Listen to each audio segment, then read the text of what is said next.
pergi ke kebun membeli pepaya. Pepaya hijau di masih bersaingnya. Assalamualaikum, pembuka acara. Mari bersama kita mulai kegiatan yang mulia.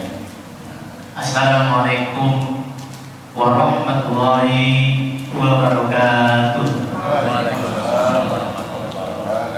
Alhamdulillahirabbil alamin. Wassalatu wassalamu ala Muhammad wa ala ali Muhammad. Amma ba'd.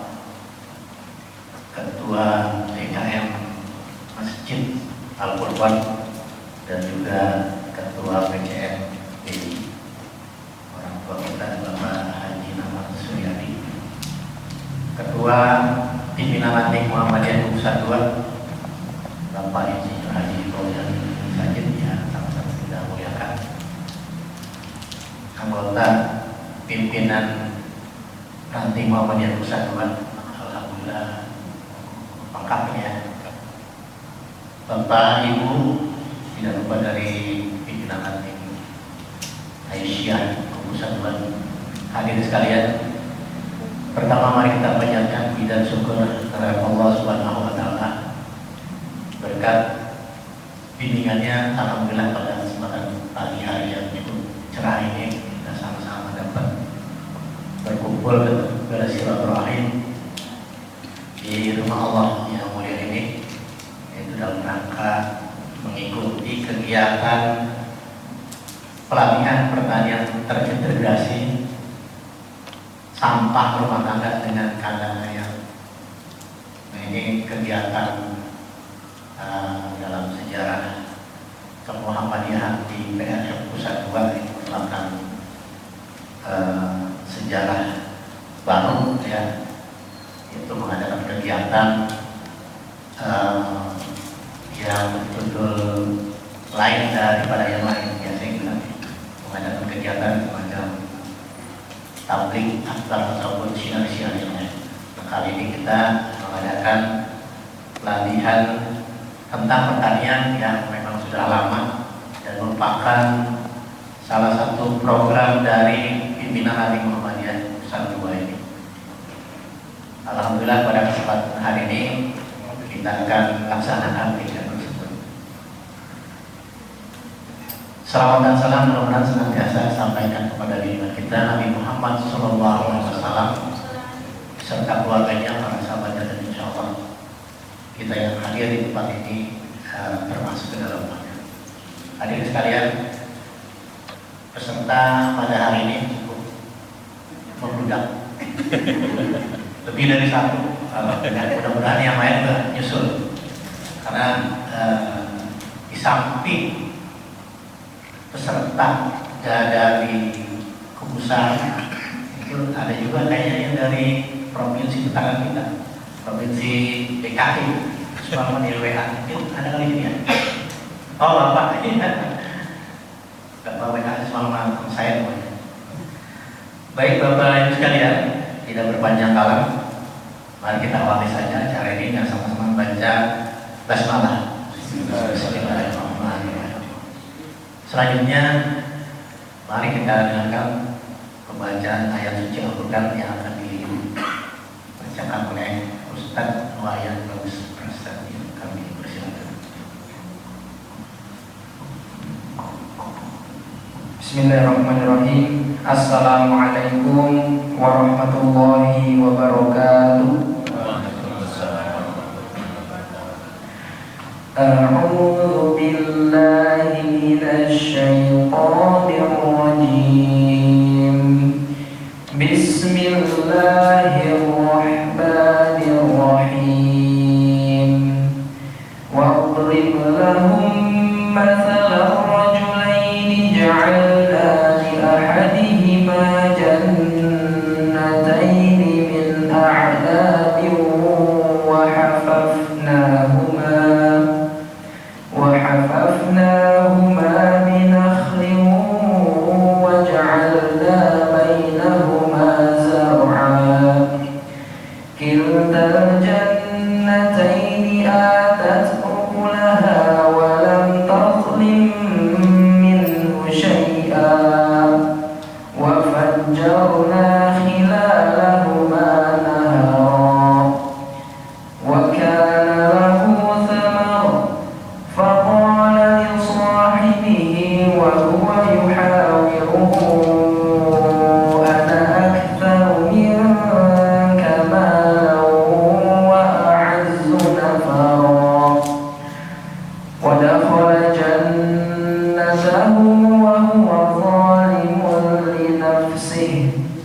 قال ما أظن أن تبيد هذه أبدا وما أظن الساعة قائمة ولئن رددت إلى ربي لأجدن خيرا منها منقلبا صدق الله العظيم. Wassalamualaikum warahmatullahi wabarakatuh.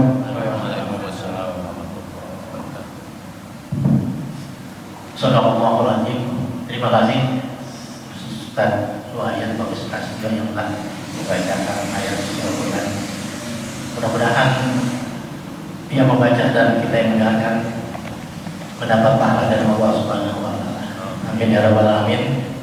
Selanjutnya acara sambutan yang pertama akan disampaikan oleh Ketua DKM Masjid Al-Furqan dan sekaligus Ketua Pimpinan Cabang Muhammadiyah LPG kepada Bapak Inaman, kami persilakan. Assalamualaikum warahmatullahi wabarakatuh. Innal hamdalillah nahmaduhu wa nasta'inuhu wa nastaghfiruh wa na'udzu billahi min shururi anfusina wa min sayyiati a'malina may yahdihillahu fala mudilla lahu wa may yudlil fala hadiya lahu. Asyhadu an la ilaha illallah wahdahu la syarika lahu wa asyhadu anna Muhammadan abduhu wa rasuluhu la nabiyya ba'da, amma ba'd. Bersyukur kepada Allah Subhanahu wa taala, berkat rahmat Allah kita di pagi hari ini Allah kumpulkan kita di rumah yang mulia ini, di rumah Allah. Mudah-mudahan dengan bersilaturahim kita keberkahan mengiringi kehidupan kita di pagi hari ini dan hari-hari berikutnya, insyaallah. Berselawat kepada Rasulullah Nabi kita Muhammad sallallahu alaihi wasallam, pada keluarganya, pada sahabat-sahabatnya, pada tabi'in dan insyaallah sampai kepada kita sekalian yang tentu insyaallah atas bimbingan Allah Subhanahu wa taala kita istiqomah menjalankan perintah Allah yang dituntunkan oleh Nabi kita Nabi Muhammad sallallahu alaihi wasallam. Yang pertama, terima kasih kami ucapkan kepada pengatur acara Pak Sahabuddin selaku Sekretaris Pimpinan Ranting Muhammadiyah Kukusan 2 yang memberi kesempatan kepada saya pada pagi hari ini. Tentu kegiatan ini sebetulnya menarik buat kita semua. Ya, ini tadi sudah disampaikan, ini adalah hal yang baru, yang pertama kali dilaksanakan di Ranting Kukusan. Ya, ini di tempat kita. Ya, kalau di tempat lain mungkin sudah sering. Ya, sudah banyak yang menyampaikan kegiatan-kegiatan seperti ini, kegiatan-kegiatan pelatihan.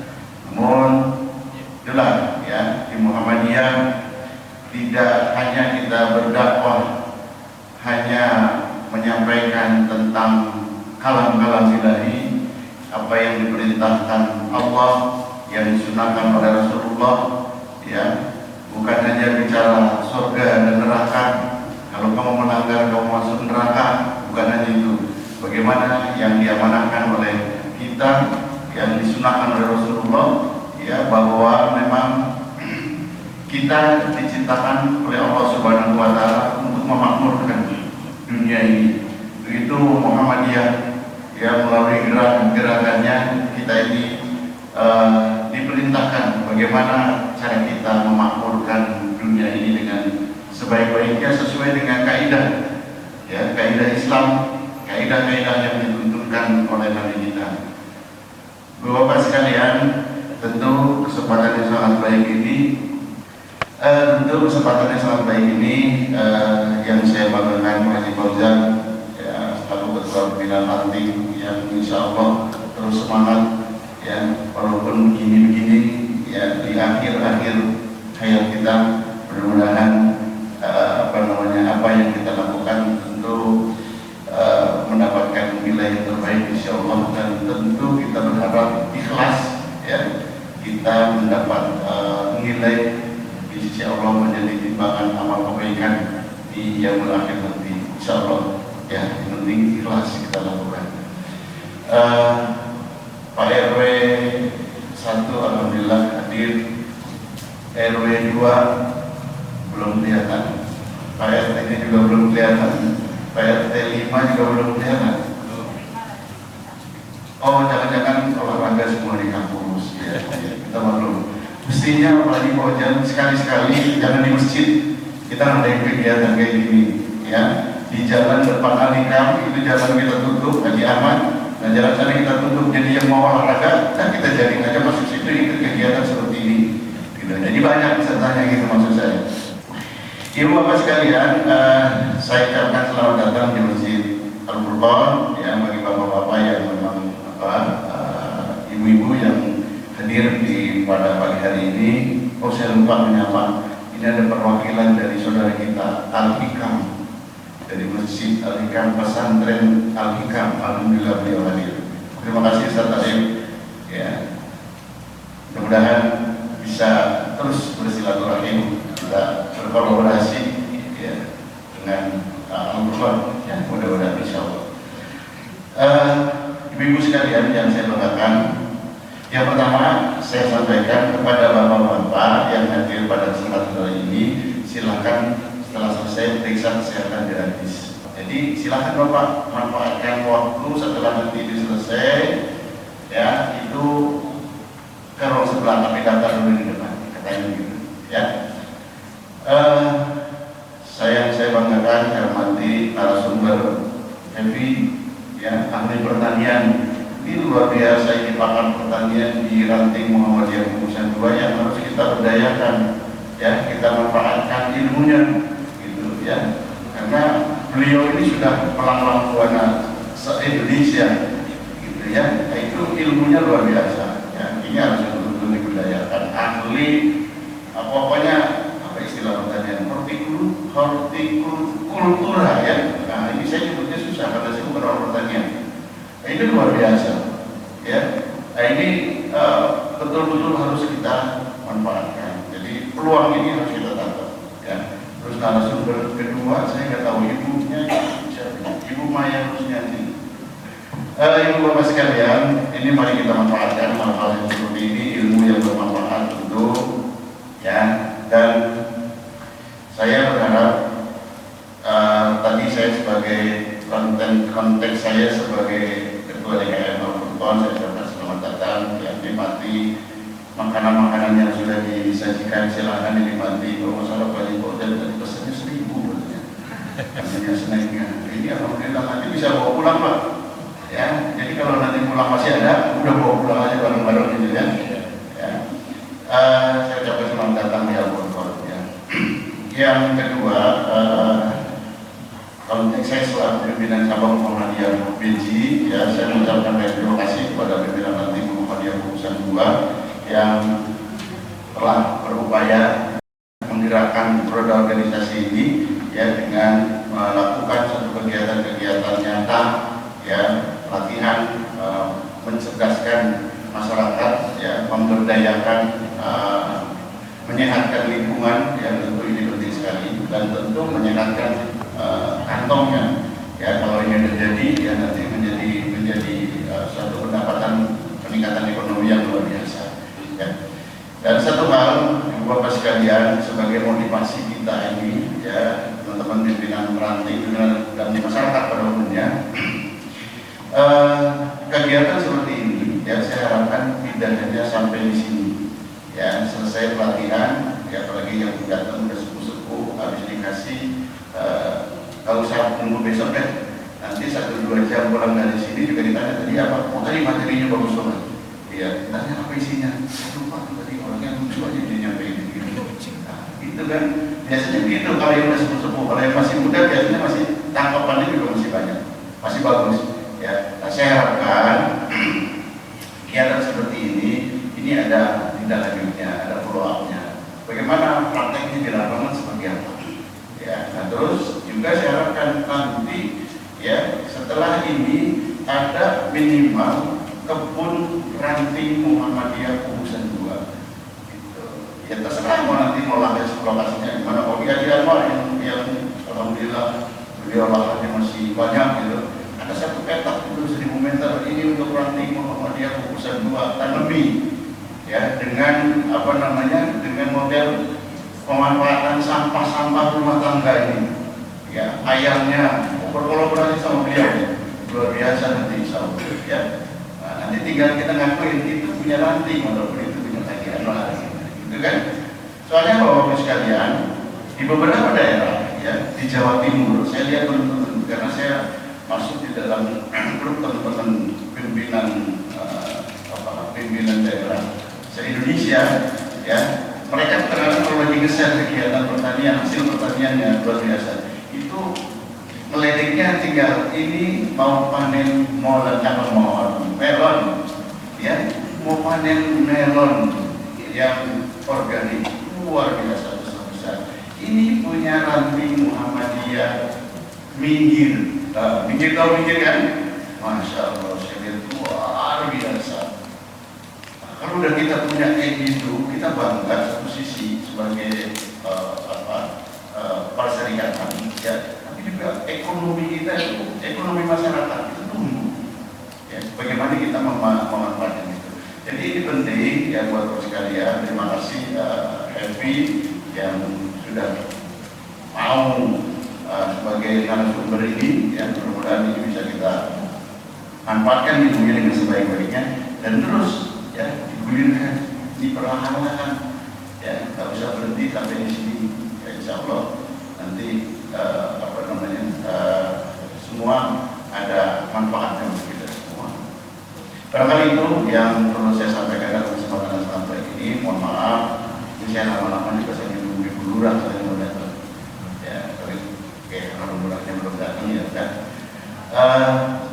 Maaf saya lupa Ustaz Reza, alhamdulillah beliau dapatkan hadir ya di tengah kesibukan ya, jadi beliau bisa mengikuti kegiatan ini. Demikian saja untuk apa yang saya sampaikan, mungkin berkurang berkenan.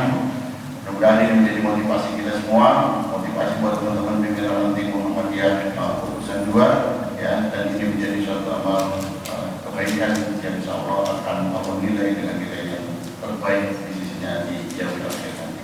Assalamualaikum warahmatullahi wabarakatuh. Assalamualaikum warahmatullahi wabarakatuh.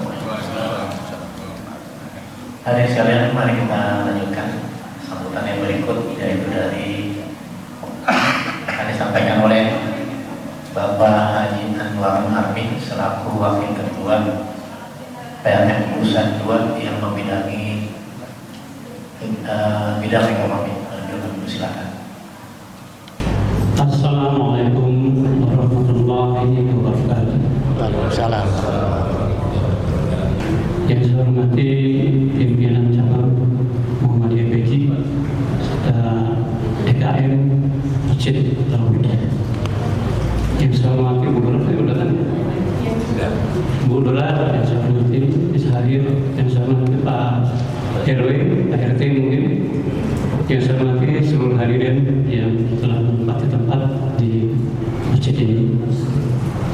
Salawat serta salam semoga selalu berlimpah di atas seluruh Nabi Muhammad SAW pada sahabatnya, keluarganya, sahabat kita sekalian yang masih waktu datang ke jalan agamanya. Hadirin yang berbahagia, pada hari ini kita akan mendapat pelatihan pengolahan sampah dengan kandang ayam terintegrasi. Ya, mudah-mudahan ini nanti menjadi bahan buat kita untuk di rumah kita masing-masing. Sebenarnya pada beberapa belas tahun silam untuk Kota Depok sudah digemingkan tentang pemilahan sampah rumah tangga dan apa tadi? Organik dan non-organik.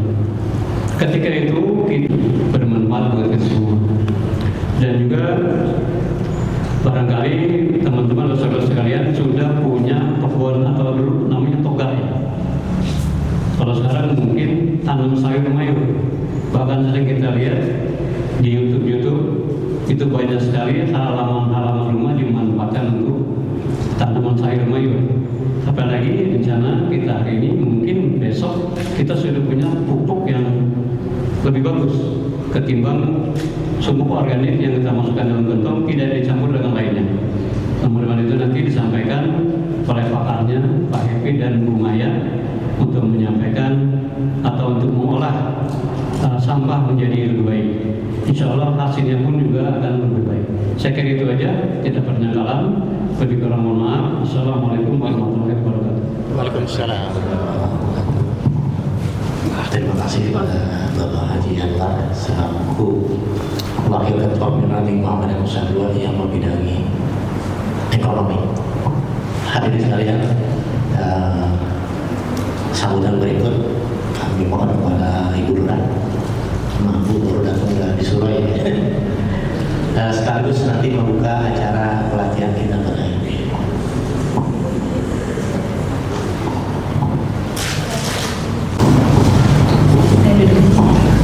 Bismillahirrahmanirrahim. Assalamualaikum warahmatullahi wabarakatuh. Waalaikumsalam. Pertama-tama yang saya hormati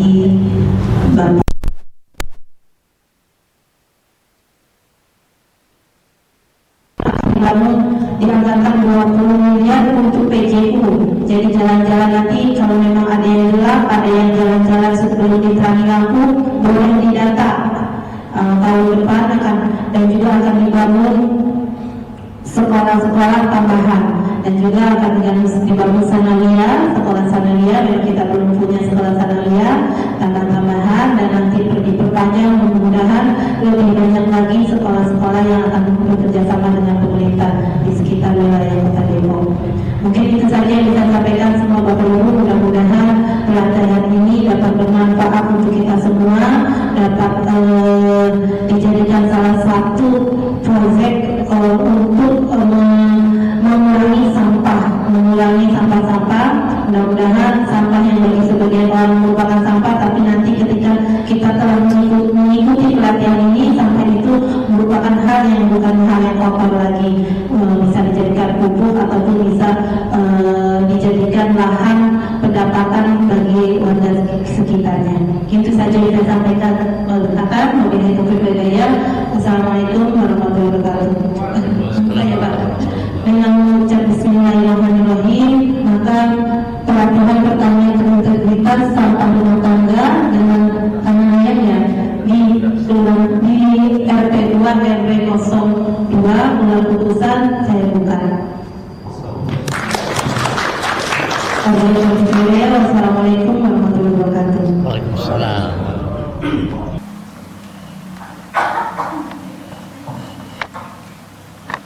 Terima kasih. Bismillahirrahmanirrahim. Assalamualaikum warahmatullahi wabarakatuh. Alhamdulillahirrahmanirrahim. Wassalatu wassalamu ala asyrofil anbiya'i wal mursalin wa ala alihi washabihi ajma'in. Raditu billahi rabban wa bil islami dinan wa bi Muhammadin nabiyyan wa rasulah. Rabbi jinna ilman nafi'a wa warzuqna. Yang saya hormati Ketua DKM Masjid Al-Furqon, yang saya hormati pimpinan cabang Beji, yang saya hormati pimpinan Panti Muhammadiyah Putusan 2 beserta jajarannya, yang saya hormati bapak-bapak, ibu-ibu semua yang saya tidak sebutkan satu persatu namanya, namun tidak mengurangi rasa hormat dan takzim saya.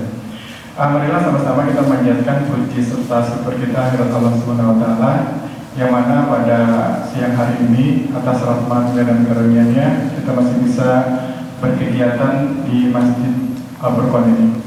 Selawat dan salam marilah sama-sama kita sampaikan kepada junjungan kita Nabi Muhammad SAW, kepada keluarganya, sahabatnya, tabi'in-tabi'innya, insya Allah sampai kepada kita sebagai umatnya.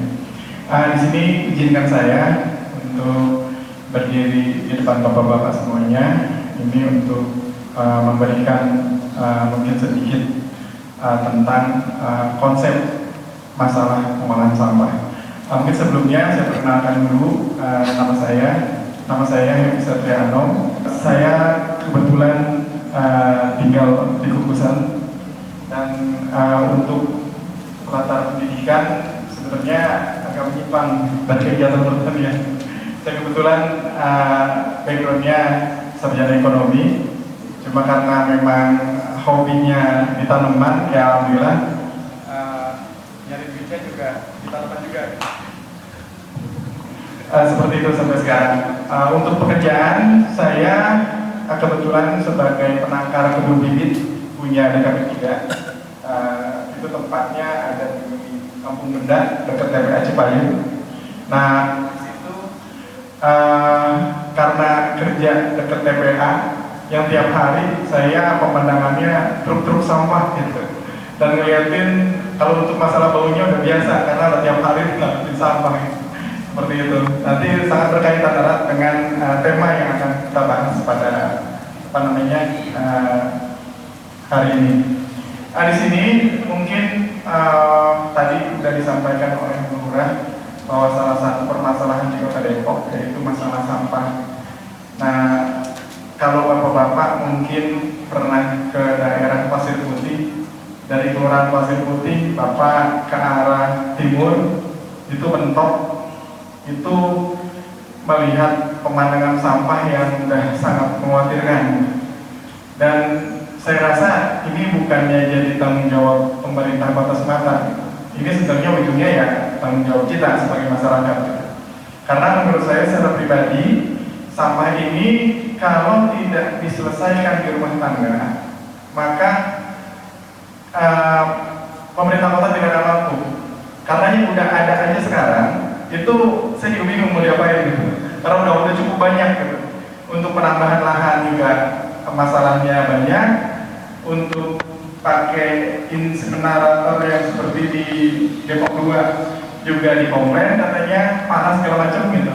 Nah, mungkin kita akan memberikan salah satu katakanlah alternatif bagaimana cara kita menghadapi sampah di rumah tangga seperti itu. Nah, kebetulan karena saya juga selain hobi di tanaman, saya juga hobi juga berternak gitu ya. Kebetulan di rumah ada banyak ayam. Nah, dapatlah di sini saya konsep yang namanya konsep deep litter. Nah, kebetulan di sini ada dua konsep yang akan saya uraikan. Yang pertama konsep deep litter, yang kedua konsep litter box. Mungkin pertama kita perkenalkan dulu apa yang namanya konsep deep litter. Sebenarnya metode konsep deep litter ini sederhananya seperti ini. Kita melihara ayam, terus kandangnya itu kita kasih alas atau sarapan, apa sih namanya, alasnya lah gitu. Kandangnya kita kasih alas, yaitu berupa daun-daun kering. Ini bisa mungkin dari serutan kayu atau sampah yang kalau bapak-bapak di sini di Kukusan rata-rata punya warna alpukat gitu kan. Sampah-sampah alpukatnya bisa masuk kandang ayam gitu. Nah, di sini juga bisa kita masukkan sampah dari rumah tangga, dari dapur. Jadi bukan bekas makanan, bekas sayuran, nanti bisa masuk ke sini. Ini seperti ini konsepnya. Dan aja. Jadi prinsip kerjanya untuk kandang ayam kita ini itu yang saya udah lakukan kurang lebih selama 3 tahun. Nah, dengan konsep deep litter ini memang kita tidak ada bau karena kotoran ayam yang keluar itu langsung disedot baunya oleh seresah tadi, yaitu berupa daun kering, berupa mungkin sedotan kayu atau mungkin berupa sekam mentah gitu. Itu seperti itu konsepnya. Kemudian untuk masalah pelapukannya itu kan di kotoran ayam juga ada bakteri, ada mikroorganisme juga di situ. Nanti dengan sendirinya sampah-sampah ini akan lapuk dengan sendirinya. Kemudian satu lagi, ada kebiasaan ayam yang memang secara naluri kalau nyari makan itu menceker. Jadi kita nggak perlu membolak-balik lagi ke sampahnya. Jadi dengan kebiasaan ayam menceker, Jadi sampah kita nih udah dibolak-balik ke media. Jadi semuanya cuma hancur. Pengalaman saya itu kalau kita masukin katakanlah sampah habis pruning pohon misalnya, habis nebang pohon nih, kadang-kadang kita kebingungan nih, nebang pohon banyak daun ranting segala macam gitu. Itu kalau ke tukang sampah udah lebih dari 300.000 tuh ongkosnya gitu. Itu kalau saya di rumah, tinggal saya masukin aja tuh kandang ayam, saya bagi per lokal gitu. Saya kasih sampah-sampah itu nggak sampai 1 minggu, sampah itu udah hancur lapuk. Nah sekarang gimana biar ayam nih rajin menceker gitu? Nah saya kebetulan miara ayam, kasih makan ayam itu cuma sekali pagi aja, tapi sampai kenyang. Nanti pada saat siang hari saya biasanya memberikan semacam makanan tambahan, itu apa berupa beras atau berupa jagung atau pur gitu. Ini yang sengaja saya lempar, saya raur, saya lempar ke kandang ayam, ke wadahnya tadi. Nanti ayam dengan sendirinya menceker. Dia secara naluri, kalau dia udah menceker, dia ketemu makan, itu Bapak Ibu sampai sore tuh ayam udah berhenti menceker.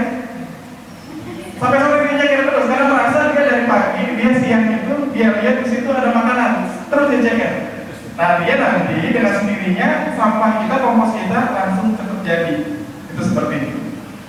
Nah nanti keunggulannya dari konsep ini, kita bisa mendapatkan pupuk organik yang sangat premium. Mungkin bisa di sebelah Bapak di belakang itu ada pohon cabai.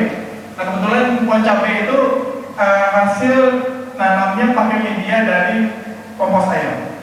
Nanti bisa dilihat dari volume daunnya, ukuran batangnya. Itu menandakan bahwa pupuk yang kita gunakan sangat cocok untuk tanaman itu, seperti itu. Kurang lebih seperti itu konsepnya. Lanjut. Nah ini bahan-bahan lain ya. Mungkin kalau misalnya memang Bapak Ibu pengen pelihara tapi rumahnya sempit, bisa alternatif dari daun kering, bisa pakai sekam padi, bisa pakai serbuk gergaji, bisa pakai jerami, sampah dapur dan sisa makanan. Ini seperti itu. Lanjut. Untuk langkah penerapan, yang paling pertama sebenarnya kalau mau bagus itu pada saat kita bikin kandang, sebelum kita pasang batu untuk untuk keliling kandang, sebaiknya kita gali lubang dulu. Gali lubang yang agak dalam. Nanti kita masukkan kayu-kayu yang udah mulai lapuk, kayu-kayu kering, bekas daun sampah, bekas mungkin kalau bekas bangunan bekas ada bekas kasok gitu, bekas itu taruh di bagian bawah. Nanti setelah itu baru kita urut dengan sekam mentah. Nanti baru kita masukin daun-daun kering segala macam. Ini tujuannya untuk menyerap air. Kalau misalnya di situ kebetulan kelebihan air. Dan nanti juga itu bagian kayu-kayu lapuk itu nanti dengan sendirinya kan banyak rakyat tuh biasanya kalau ada kayu, ada bekas segala macam, terus juga banyak binatang-binatang kecil lainnya, itu justru nantinya bakal jadi makanan tambahan untuk ayam kita. Jadi ayam kita bisa dibilang 100% organik dengan konsep seperti ini. Lanjut. Nah ini keunggulannya yang pertama, kita memang hemat tenaga dan air, terus mengurangi bau juga, lalat juga tidak ada. Yang paling penting yaitu kita mendapatkan pupuk kompos. Nah kemudian untuk ayamnya sendiri, karena ayam itu punya sifat dia mainnya itu kalau di kebun nyeker segala macam, ayam ini lebih bahagia hidupnya ketimbang kita cuma kurungin yang nggak nyeker, kalau orang kampung bilang kekipu ya, tandanya dia senang gitu, seperti itu. Pertumbuhannya juga berbeda, ayamnya juga seperti itu. Yang paling penting yaitu kita sudah menyelesaikan permasalahan sampah kita itu selesai di rumah tangga, itu seperti itu. Ini konsep yang pertama, nanti kita. Kemudian yang selanjutnya, setiap suatu konsep tentunya ada kekurangan dan ada kelebihan. Nah untuk kekurangannya, pada saat kotoran ini tidak buru-buru kita panen, itu kan numpuk ya, dan mungkin ayamnya juga kurang menceker. akan ada resiko amonia yang tinggi. Sebenarnya ini antisipasinya kita bisa bantu dengan cara membalik atau kita panen buru-buru. Kalau saya sih di rumah untuk konsep deep litter ini biasanya 3 bulan sekali saya panen pupuknya. Nanti setelah kita panen kita tinggal masukin lagi tuh sampah-sampah kering. Kadang-kadang kalau sampah di rumah nggak ada, sampai ke kebun saya nyari untuk alas kandang seperti ini. Kemudian kalau misalnya kebetulan kandang kita masuk air, nah tentunya di sini ada kelembaban. Makanya nanti saya sarankan pada saat membuat kandang sebaiknya kandang kita ini nggak kena air langsung, sebaiknya kering gitu. Ini juga salah satu untuk menghindari kelembaban yang tinggi seperti itu. Bisa di sini antisipasinya bisa juga kita menambahkan arang. Arang ini bisa apakah arang kayu atau juga kalau di pertanian itu ada sekam bakar, bisa juga seperti itu. Atau juga bisa kita menambahkan molase yaitu berupa N4. Dan kalau misalnya kita tidak panen buru, kebetulan kandang kita sudah terasa lembab, bisa juga kita menambahkan bahan-bahan yang kering, apakah itu serbuk gergaji, apakah itu sekam mentah gitu. Itu bisa seperti itu.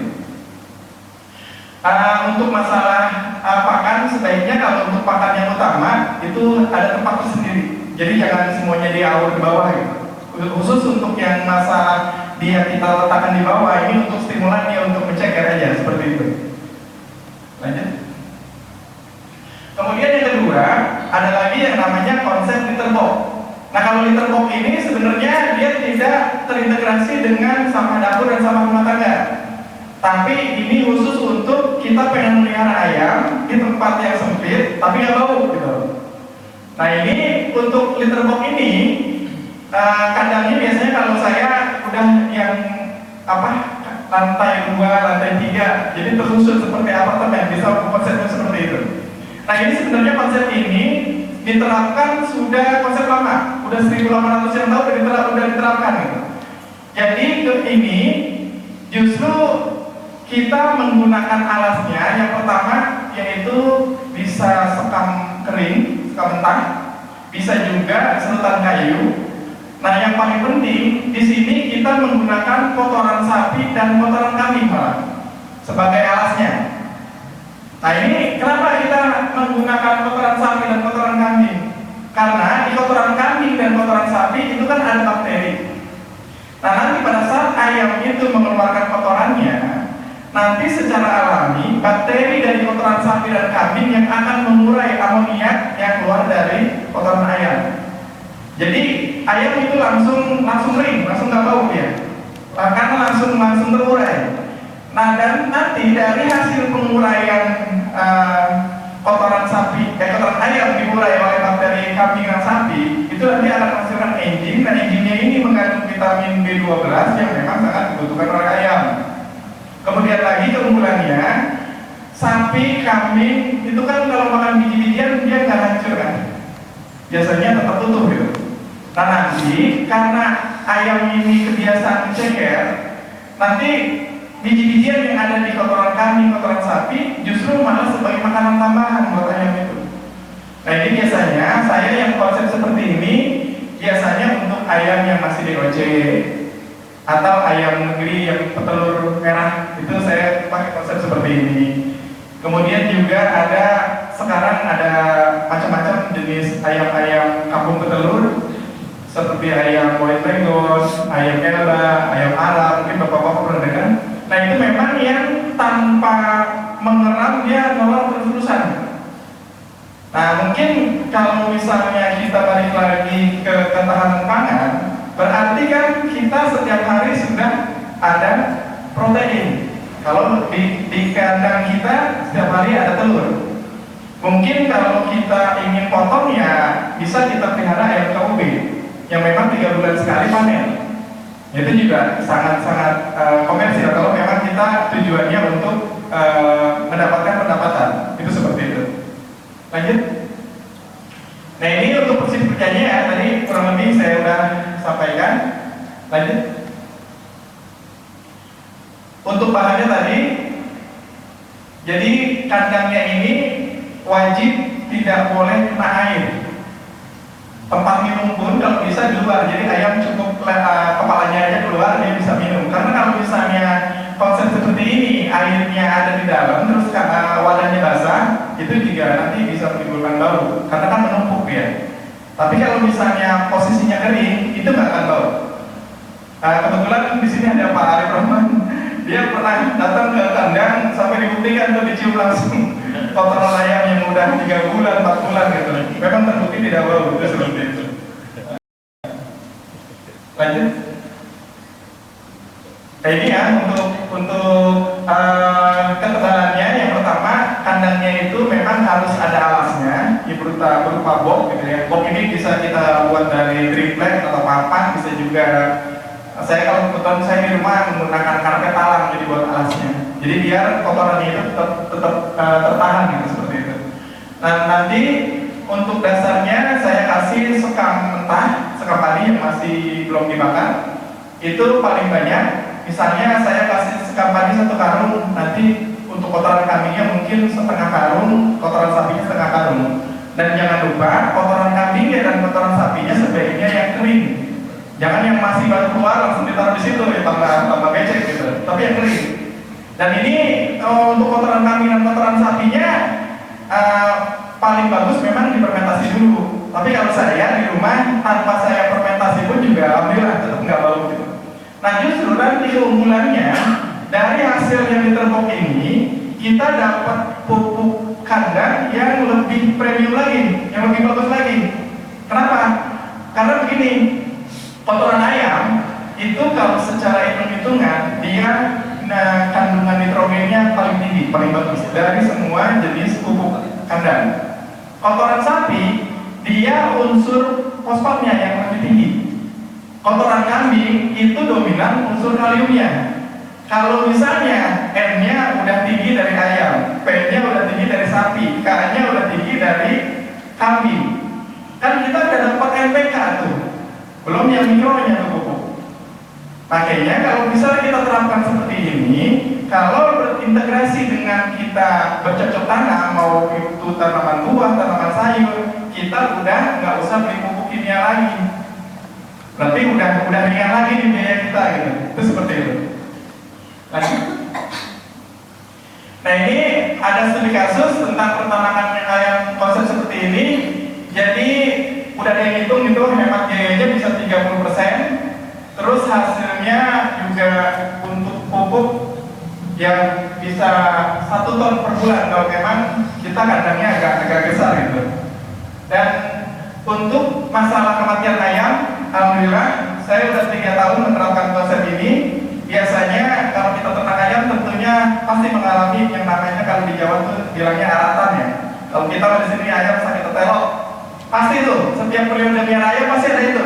Alhamdulillah nih saya udah 3 tahun untuk penyakit ayam yang seperti itu nggak ada. Alhamdulillah. Nah balik lagi untuk masalah sampah, saya biasanya pagi-pagi dari rumah tuh sudah mengumpulkan sampah yang dari rumah saya. Kebetulan saya kandang ayam di tempat ibu saya di atas. Nah itu sampah dari rumah saya dan dari rumah ibu itu saya gabung.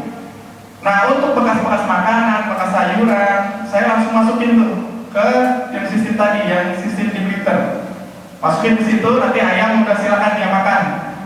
Karena ayam itu sifatnya gini, kalau misalnya kita kasih bekas makanan, mau itu bekas sayur, bekas buah, yang bisa dia makan, akan dia makan. Yang tidak habis dia makan, itu akan terurai jadi pupuk kompos. Jadi nggak ada yang buang sama sekali.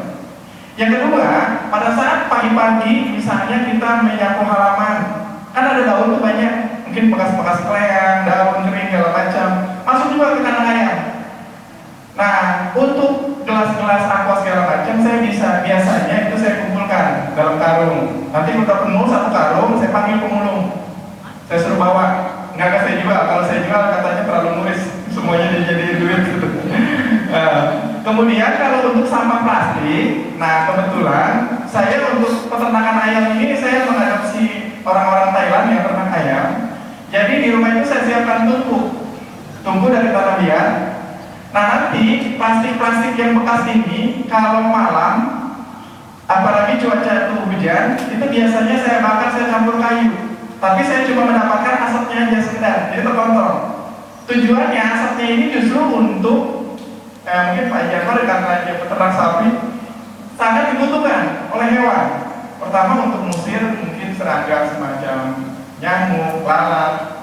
Yang kedua sebenarnya virus dan bakteri yang ada di kandang ayam atau di kandang sapi dengan adanya asap sebenarnya itu bisa hilang. Mungkin orang tua kita dulu kalau misalnya di kebun kan kadang-kadang suka nabun tuh. Itu sebenarnya buat mengusir serangga, mengusir penyakit. Ya kalau sekarang mungkin nabun sembarangan diomelin sama Bu Lurah, jadi kena pasar ya Bu Lurah ya. Ya seperti itu. Ya mungkin kurang lebih seperti itu Bapak Ibu yang saya sampaikan.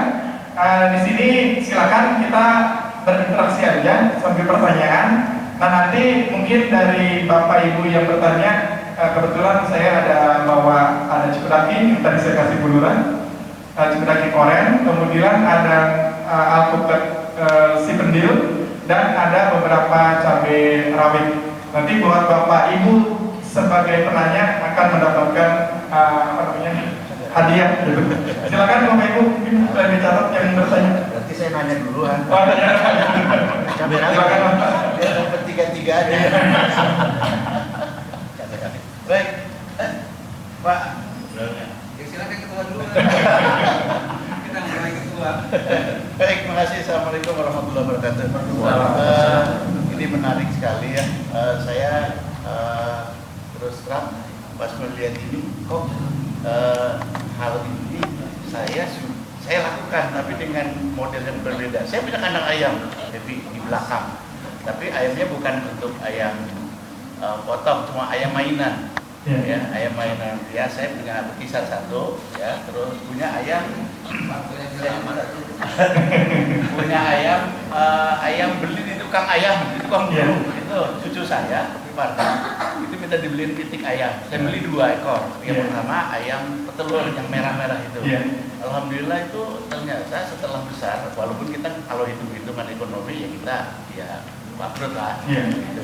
Tapi ini luar biasa memang produksi telurnya setiap hari Pak ngambilin telur. Padahal ayamnya cuma 2, cuma dikasih makan pagi ngambil telur 2 pagi sampai di kulkas itu sampai penuh. Dan saya bagi-bagi, ya saya bagi ya tetangga-tetangga. Itu alhamdulillah gitu. Nah, ini pengalaman dan itu saya pakai cuma saya atasnya saya pakai bambu. Ya, saya kasih dia belum untuk kotorannya jatuh ke bawah, tapi bawahnya saya kasih pasir. Pasir ya kira-kira 10 cm, 20 cm lah. Itu saya timbun pasir dan tidak bau sama sekali. Alhamdulillah itu saya juga nggak tahu, tapi saya teorinya saya nggak tahu. Cuma saya kasih pasir, dan setelah saya kasih pasir itu ternyata nggak bau. Dan sampai sekarang. Dan satu lagi ada ayam sekarang sudah jadi jago, ayam yang pitik saya beli itu udah jadi jago. Cuma saya bingung. Saya kalau udah saya bosen, itu ayam yang petelur kan kalau udah waktu itu pas 2 hari, udah dia udah ngelor lah, ngerepotin kata saya gitu kan, kasih makan, udah saya kasih orang aja gitu, biar dipotong gitu. Kalau kita motong kan nggak tega juga. Nah, ini sekarang ada jago 2 nih, gede-gede banget. Wah saya kalau mau bisa ambil masalah. Itu yang satu saya kasih alasnya itu bambu di atasnya, dia kotorannya jatuh di pasir. Dan satu lagi saya nggak pakai alas, saya taruh dia, tapi ada pasir di dalamnya, di bawahnya itu. Itu luar biasa memang ininya dia apa? Kalau kata orang sini ketipunya ya. Itu juga saya kasihan juga yang dikasih bambu itu, dia nggak bisa ketipu. Tapi kadang-kadang saya lagi ini, saya iseng, saya tukar tempat ya, kamu pindah ke sini, yang ini pindah ke sana gitu. Ya kan, jadi itu jadi kombinasi. Nah cuma pertanyaan saya, apakah memang pasir ini juga termasuk dalam model menghilangkan bau itu secara ilmu ya, secara teori.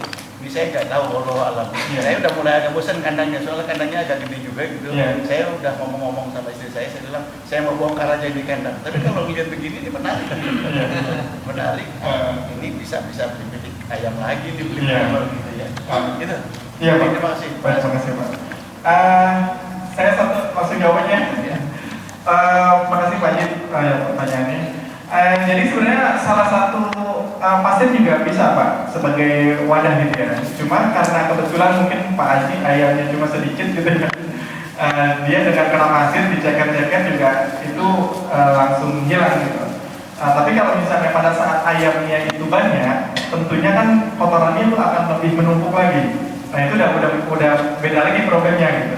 Tapi kalau misalnya seperti itu, Bapak bisa aja nanti biasanya kalau yang wadahnya pasir itu bersihnya pakai penyaringan, Pak. Nanti kan kotorannya itu nyangkut, tapi pasirnya tetap jatuh. Itu biasanya seperti itu cara membersihkannya. Cuma nanti pupuk yang Bapak dapatkan ya hanya dari kotoran ayam aja gitu. Cuma kan mungkin selama ini belum terintegrasi nih dengan sampah dapur, dengan sampah rumah tangga gitu. Mungkin kalau misalnya selanjutnya mau biar urusan sampah juga beres gitu kan, nggak menambah beban, ya kita bisa memanfaatkan kandang ayam kita, Pak, seperti itu, Pak. Silakan, Pak. Terima kasih. Dulu kita pulang, nanti ke Panama dulu potong ayam yang gede-gede tadi. Kan tadi itu bongkar tuh, potong dulu ayam. Oke. Pertanyaannya gini, kalau seandainya kita nggak ada kandang ayam, apakah sekarang kita bisa buat juga dengan cara modern itu tadi?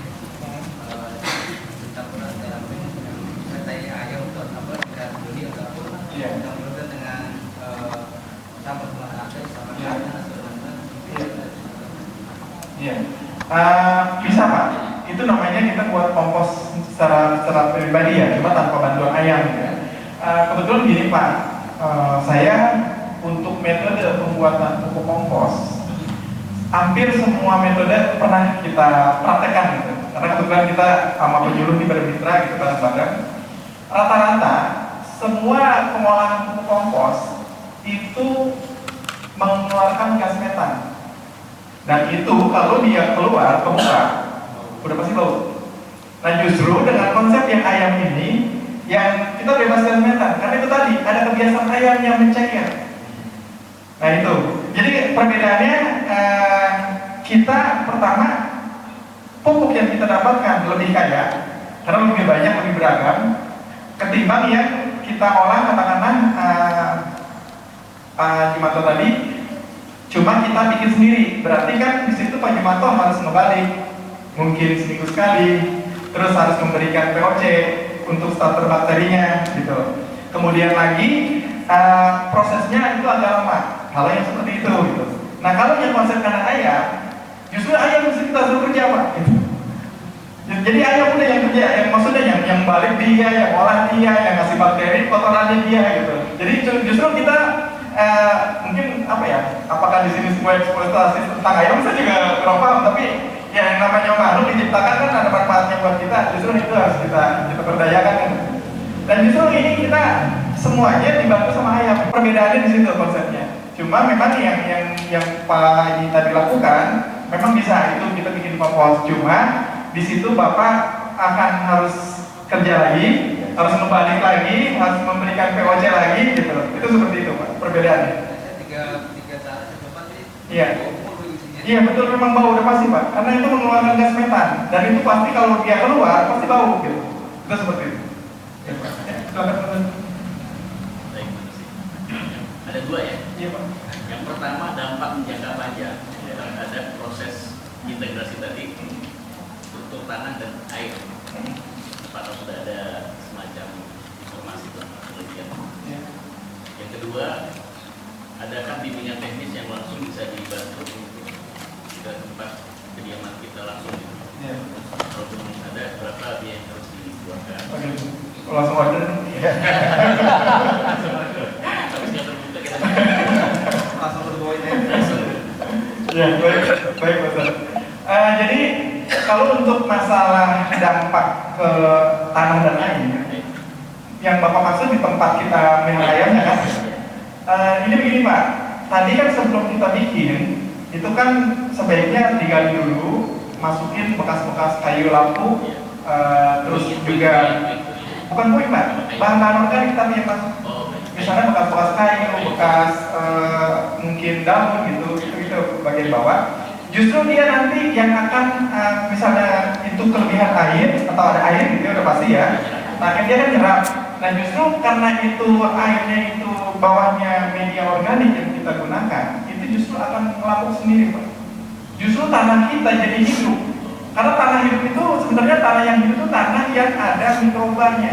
Di situ ada protozoa, ada bakteri, ada cacing, ada kepik, ada apa ya, macam-macam lah. Justru itu yang bikin tanah kita lebih subur, Pak. Seperti itu. Kemudian untuk pertanyaan kedua, ya untuk kalau Bapak memang ada tempatnya ada dan mau mencoba, saya siap bantu untuk memandu dari mulai konsep kandangnya. Nanti Bapak bisa pilih konsep seperti apa yang lebih, karena nanti kita cocokin lagi sama kebiasaan Bapak di rumah. Misalnya waktu Bapak di rumah berapa lama untuk merawat segala macam, nanti kita harus lihat itunya juga. Terus matahari itu arahnya dari mana, sirkulasi udara, karena itu juga harus kita pikirkan juga antisipasi seperti itu, Pak. Nanti untuk masalah Bapak mau pilih varietas atau varian ayamnya, Bapak mau yang panen ayam, maksudnya daging, atau mau panen telur, gitu, atau mau yang lebih cepat bikin kompos, karena beda-beda nih. Kalau yang cepat bikin kompos sebaiknya pakainya ayam kampung, karena dia tuh udah biasa tuh nyeker. Cuma dia telurnya mungkin ada periodenya dan mengeram dan punya anak. Tapi untuk masalah bikin kompos dia paling jago. Ayam kampung, ayam telur, ayam kampung. Dia untuk masalah bikin komposnya cepet dah. Nah yang kedua, kalau Bapak mau panen telur yang tiap hari, itu bisa coba ayam kampung bertelur. Dia lincah juga, bisa ceker juga. Cuma dia nanti telur tiap hari. Seperti ayam negeri juga yang tadi Pak Haji Maman pelihara. Keunggulannya dia nanti di kandungan kuning telurnya omega 3-nya lebih tinggi di kuning telurnya. Ya mungkin kalau kita tiap hari pagi-pagi udah sarapan 2 butir telur ayam kampung, tentunya udah segera aja tiap hari. Itu bisa ada pilihan, Pak. Banyak ragamnya. Ada kalau jenis dari Balimbang ada ayam KUB 2 yang petelur ya, ada ayam Buntara, ada ayam Janaka, itu jenis-jenis ayam KUB yang dari bank peternakan. Tapi juga ada ayam yang dari luar tapi udah beradaptasi di sini. Contohnya ayam Legon, ayam Elba, ayam Arab yang dari Mesir, itu juga berproduksi telur tiap hari. Itu seperti itu pilihannya. Diskusi setengah apa? Oh iya. Mungkin yang lain ya, silakan Pak. Terima kasih. Ini Pak Arjun. Di tempat kami Pak, mohon izin di bawah itu. Ya, Pak. Jadi sampah daun itu melimpah. Bagaimana supaya kita tidak perlu membangun banyak kandang sehingga daun-daun itu bisa menjadi kompos. Iya. Itu yang pertama. Yang kedua, kita sudah mencoba untuk mengumpulkan sampah organik. Alhamdulillah selama 1 bulan ini sudah dapat 3 ember. Dan untuk magotnya itu sudah setiap hari kita panen untuk makan lele dan ayam yang modelnya tadi coba-coba itu tadi. Jadi bukan deep litter atau litter box, tapi deep litter box. Karena berawal salah pengertian. Gitu. Okay. Jadi kami mau diarahkan mana dulu yang harus kita mulai. Kalau kita nanti membangun pondok ayam itu kayaknya perlu banyak karena sampah daun di kami melimpah, Pak. Iya. Terima kasih. Iya, makasih Pak. Kalau menurut saya justru semakin banyaknya sampah daun, justru berkahnya semakin banyak gitu. Karena saya terus terang aja, saya sangat membutuhkan sampah daun. Karena saya kebetulan kan pegang kerjaan perawatan taman juga. Itu kalau habis potong rumput sama mangkas pohon, itu sampahnya saya bawa pulang. Kenapa? Karena saya justru butuh buat alas kandang ayam di tempat saya. Kebetulan di depan rumah ada yang jualan pisang itu kulitnya banyak. Biasanya dibuang untuk pasar sendiri sama mereka. Saya bilang, jangan dibuang, kenapa? Saya butuh gitu. Nah, alhamdulillah pupuk saya itu dalam 1 lokal itu bisa dapat 5 karung. 1 lokal kandang ayam itu isi paling sepasang ya. Dan justru ya dengan saya katakanlah udah swasembada pupuk, jadi ada yang lari ke tanaman hias, ke tanaman buah, sampai-sampai saya beli garapan juga di Tasos karena udah banyak pupuk gitu. Ya jadi justru dengan adanya banyak sampah daun seperti di Alika, Ya menurut saya itu potensi yang harus memang dimanfaatkan. Cuma memang nanti ada beberapa alternatif. Apakah sampah daunnya bisa ditampung tersendiri, dia jadi kompos gitu ya, atau juga nanti melalui konsep ini, konsep debrider. Jadi pekerjaannya sedikit, nanti ayam yang bekerja. Itu seperti itu, Pak Ustadz. Terus kalau misalnya tadi Pak Ustadz juga mungkin udah miara maggot ya, justru itu tambah enak. Ayam juga punya makanan tambahan, proteinnya dia. Jadi sampah yang organiknya mungkin terbagi dua, ada yang lari ke maggot, ada juga yang lari bekas ke ayam. Saya kebetulan pernah satu acara di Politeknik UI itu mengisi acara semacam ini bareng dengan penggiat maggot Pak Aminuddin. Kebetulan maggot yang di Depok itu yang pegang dia. Nah kebetulan dua-duanya konsepnya kita tentang sampah. Saya pakai cara ayam, dia pakai cara maggot gitu. Nah ternyata kalau dikolaborasikan justru malah bagus. Jadi semua sampah yang organik, yang sisa makanan, itu alternatifnya bisa dua, bisa lari ke ayam, bisa lari ke maggot. Bahkan bekas yang sisa maggot pun itu masih bisa masuk ke ayam. Jadi benar-benar terselesaikan. Yang kedua, keunggulannya maggot itu sebagai makanan tambahan buat ayam. Ayamnya lebih gemuk lagi, lebih sehat lagi gitu. Itu seperti itu. Karena kalau kita cuma tok di maggot aja, pertama, kalau sampah organiknya banyak dan gak buruk dimakan oleh maggot, tentunya akan menimbulkan bau. Pasti kalau di maggot. Kalau di ayam ya, karena dia langsung diceker, itu baunya juga tidak ada. Itu seperti itu. Cuma keunggulannya maggot itu proteinnya tinggi, sangat cocok untuk ayam, untuk ikan, itu seperti itu. Itu bisa diterapkan konsepnya ayam Pak Ustadz ya. Iya. Yang lain? Ya, baik, makasih. Ini kebetulan saya dengan teman-teman kan sedang mencoba beternak ayam juga nih di Megamendung sana. Itu ada ayam merah, negeri merah ya. Ya. Kemudian ada ayam Arab ya. Ya. Yang merahnya itu sekitar 40 ya, dan yang Arabnya 20. Itu alhamdulillah udah mulai bertelur. Seharinya tuh yang merah tuh sekitar 24-25. Kemudian yang Arabnya tuh sekitar separuh.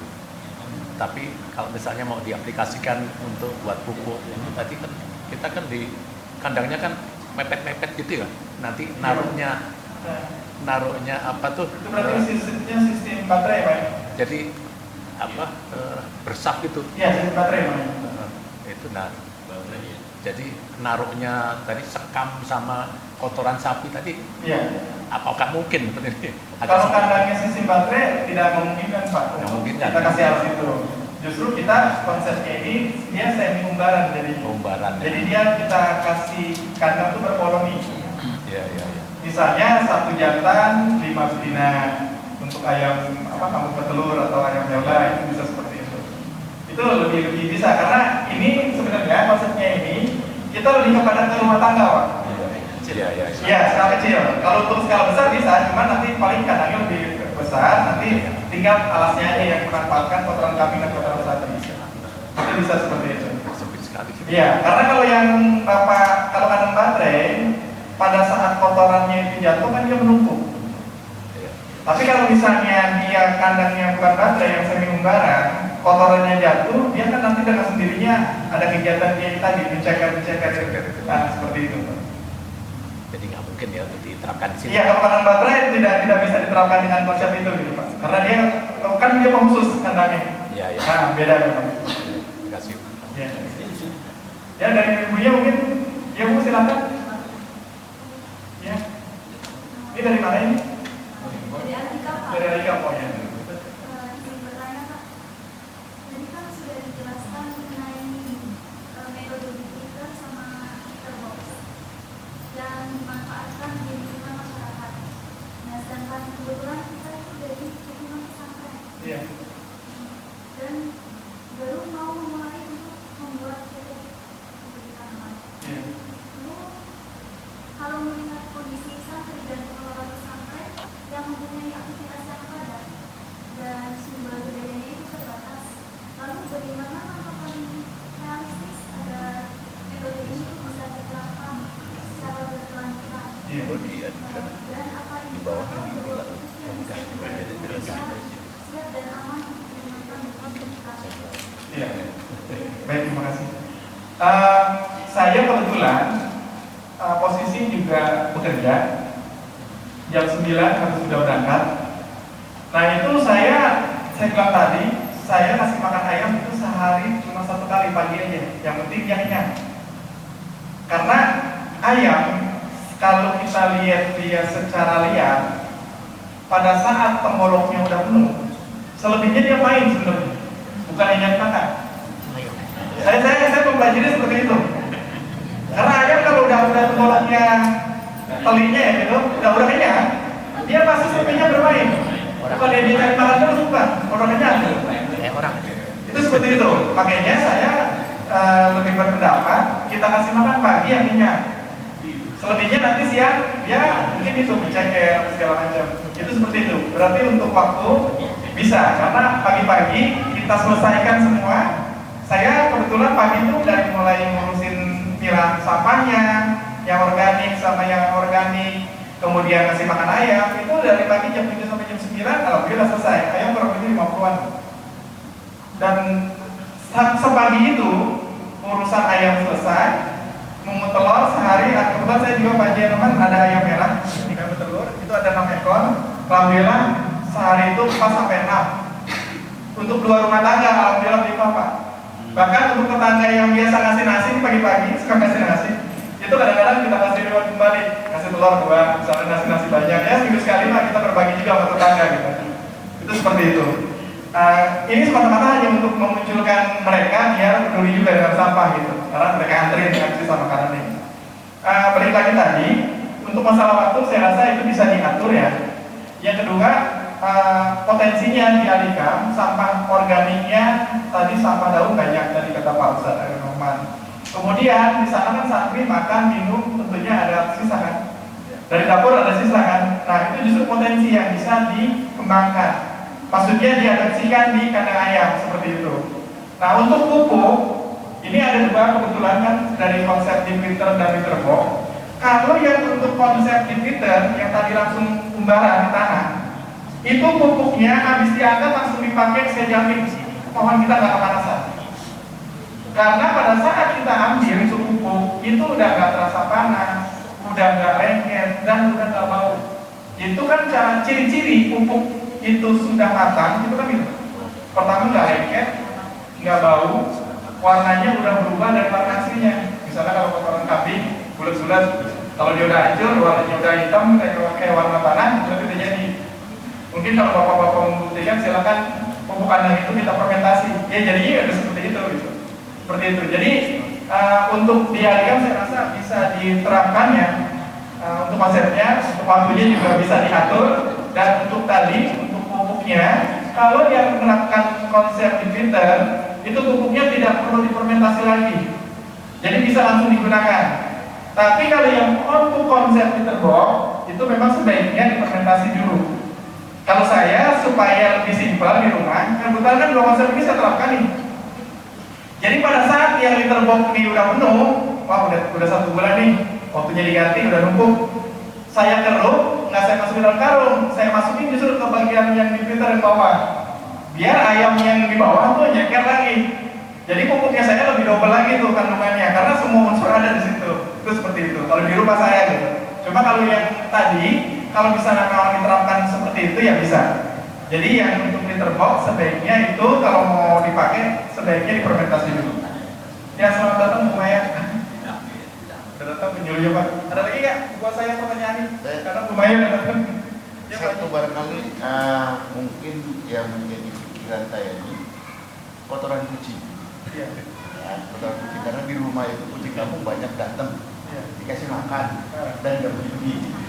Ya, padahal kucing anak saya sih cuma 2 sebetulnya. Ya, tapi ini temennya banyak nih yang dari kampung. Nah ini kotoran banyak. Nah yang saya lakukan selama itu dengan hasil.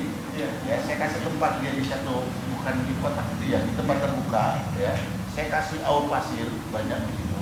Kalau dia nggak mau buang air di situ, ya udah saya ambil, saya taruh di situ kotorannya. Alhamdulillah ternyata memang pasir itu menghilangkan bau, tidak bau sama sekali. Ya alhamdulillah. Jadi apakah ada kiat model ini ayam dengan kotoran? Kan kalau kotoran kucing kalau nggak salah dia kan panas ya. Dia kalau di rumput aja rumput itu mati. Gitu kan? Nah ini bisa nggak kotoran kucing? Atau belum pernah dilakukan? Kalau kucing saya campur ke ayam sih itu beberapa. Karena baunya double. Cuma ini ada trik buat kucing liar ya. Mungkin yang biasa buang kotoran di seputaran rumah kita gitu ya. Saya kebetulan ngerawat taman dan itu bagian depan itu selalu kalau lagi motong rumput saya kucing dulu. Kesal juga karena kan dia kan marah-marah gitu kan. Kebetulan ketemu trik. Jadi kita cari mungkin bekas-bekas galon mineral gitu. Bekas galon lah, galon-galon bekas gitu. Isiin air, terus kasih warna atau dicat dengan warna-warna cerah, merah, kuning gitu.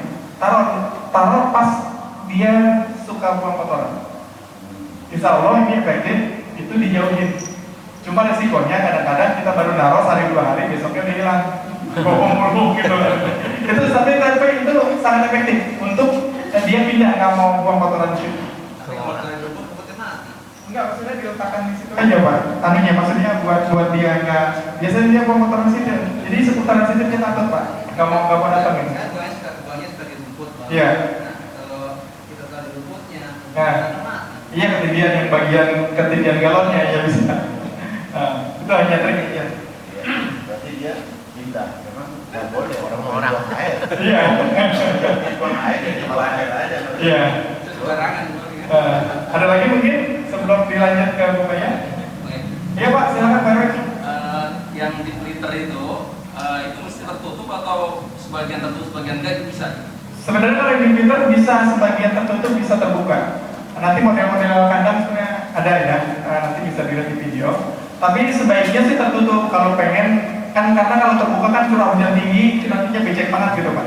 Nah, tapi kalau misalnya pengen nggak terlalu nantinya mendapatkan dampak yang lebih apa gitu, sebaiknya sih tertutup. Maksudnya karena air hujan langsung gitu.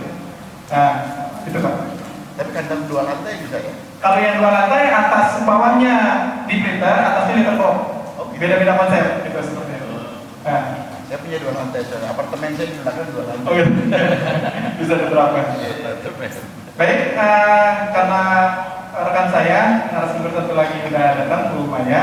Mungkin dari saya kurang lebihnya saya mohon maaf. Wabillahi taufiq wal hidayah. Assalamualaikum warahmatullahi wabarakatuh. Waalaikumsalam.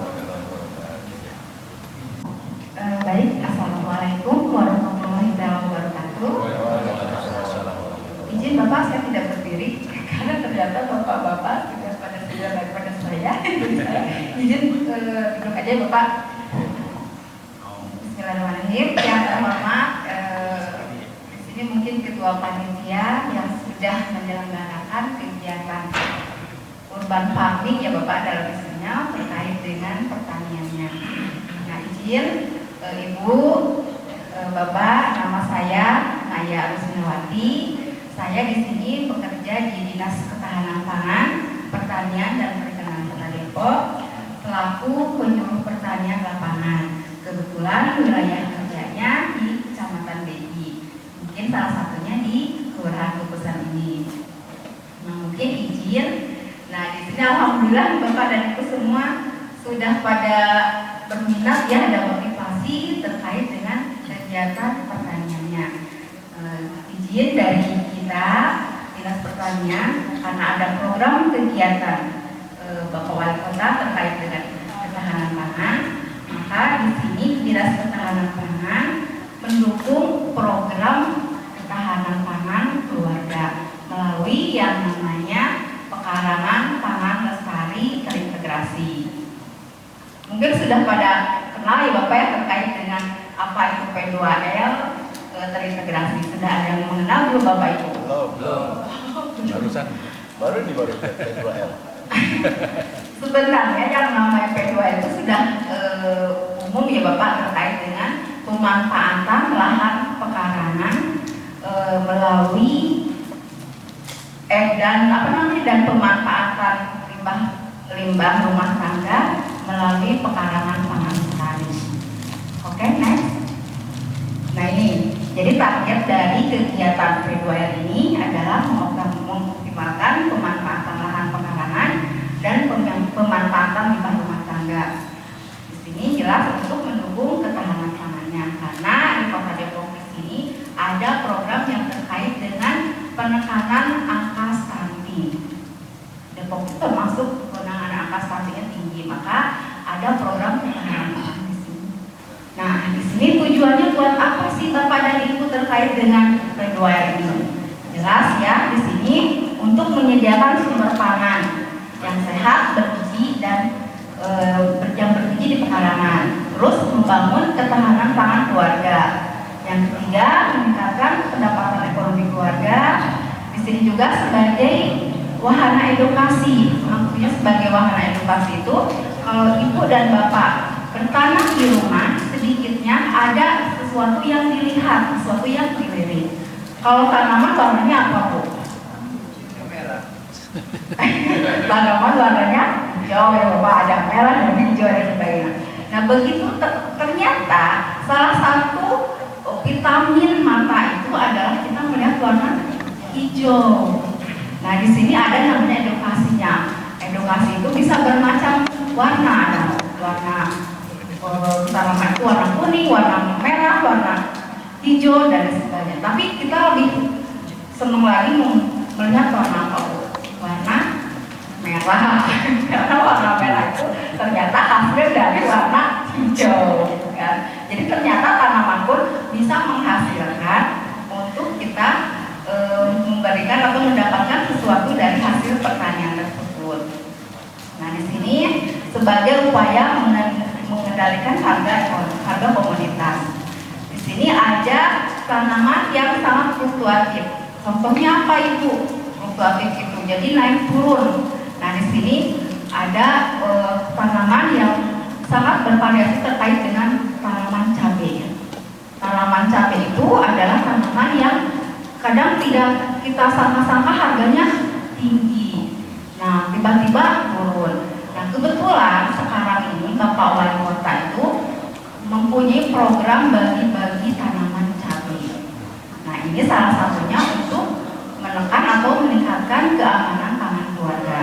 Jadi ibu-ibu dan bapak di sini kalau mempunyai satu rumahnya minimal satu tanaman cabai itu bisa menekan harga atau menekan pengeluaran biaya. Bapak Ibu kalau misalkan kurang paham langsung aja ya. Nah, itu terus yang terakhir sebagai solusi dari permasalahan perkotaan. Kenapa kita ada selenggarakan P2R di sini? Karena ternyata salah satu manfaat dari kita memanfaatkan pekarangan itu ternyata ada stasiun penghijauan. Karena selama ini di daerah Beji itu atau Kota Depok itu Beji termasuk salah satu daerah yang cepat pertumbuhan ekonominya, lahan semakin sempit dan sebagainya. Maka salah satu solusinya itu adalah untuk pemanfaatan pekarangan. Kalau tidak ada tanaman atau apapun yang di rumah itu terasa gersang, benar tidak Bapak Ibu? Jadi di rumah itu kalau tidak ada tanaman berbeda halnya, rumahnya bagus tapi tidak ada tanaman. Kelihatannya bagaimana? Walaupun bagus tapi tetap kelihatannya kurang ada sesuatu yang menarik.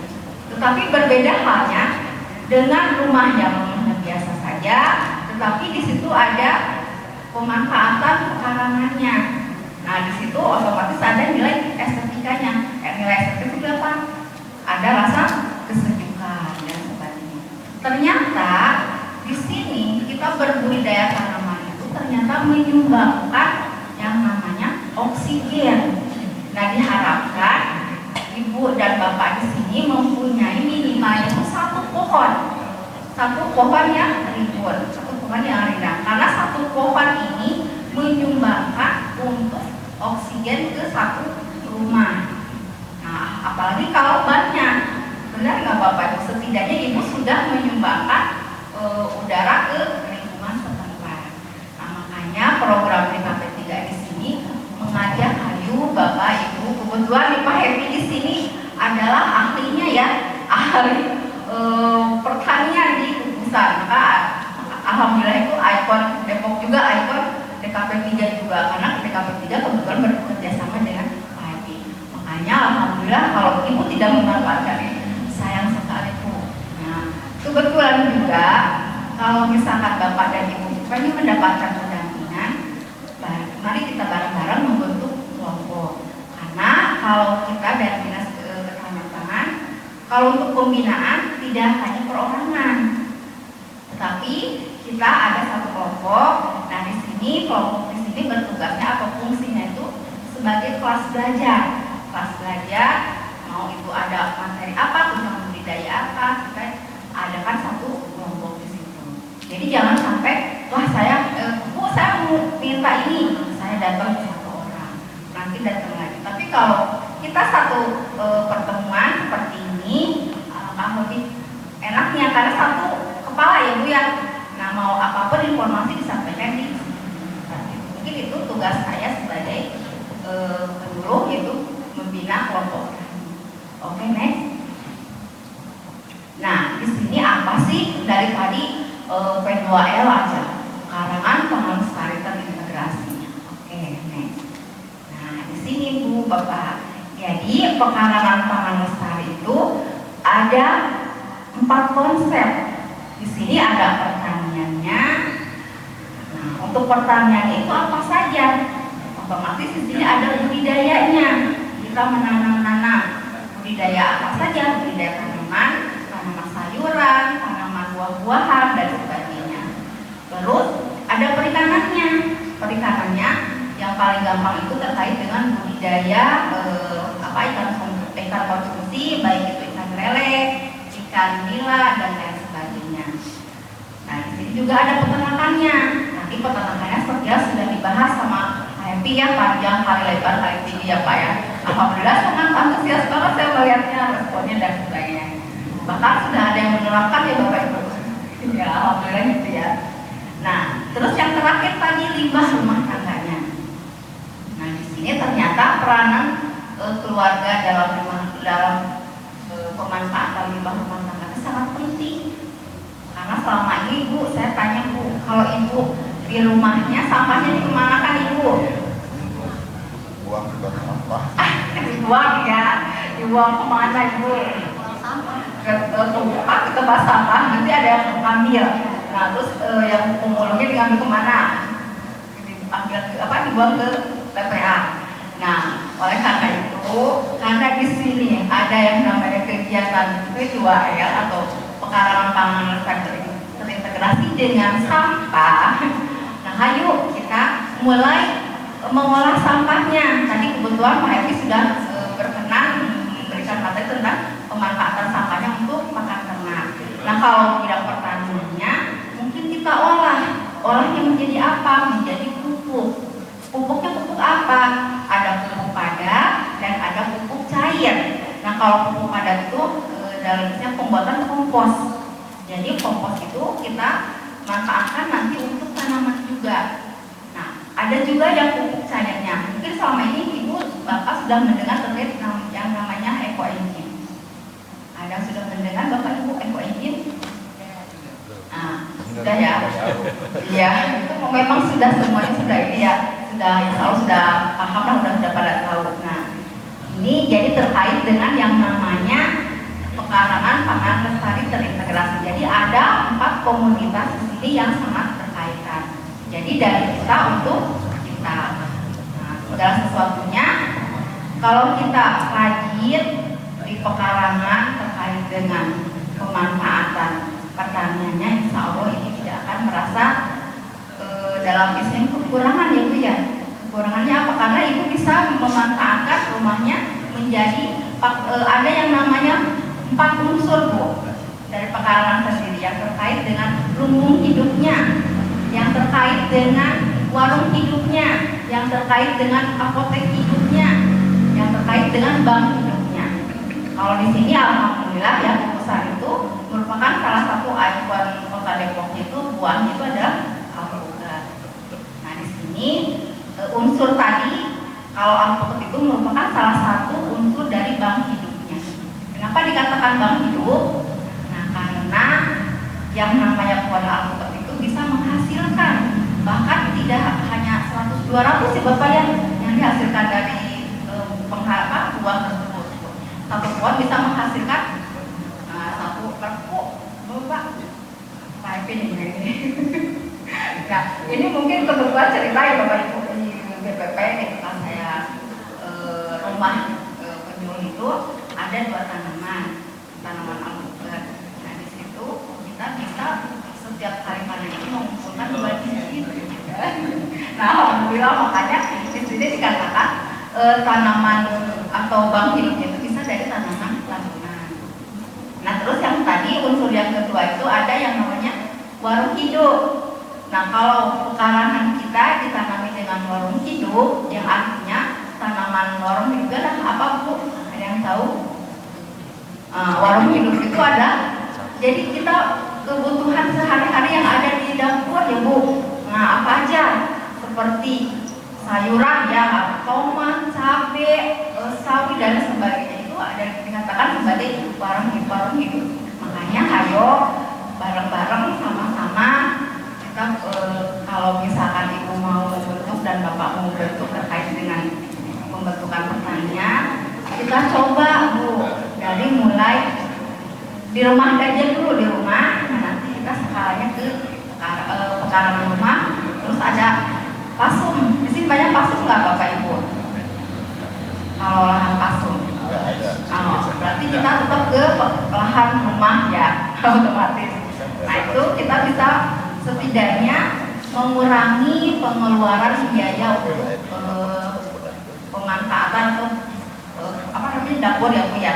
Jadi karena dari lahan tersebut kita tersedia terkait dengan cabenya, terkait dengan terongnya, tomatnya dan sebagainya.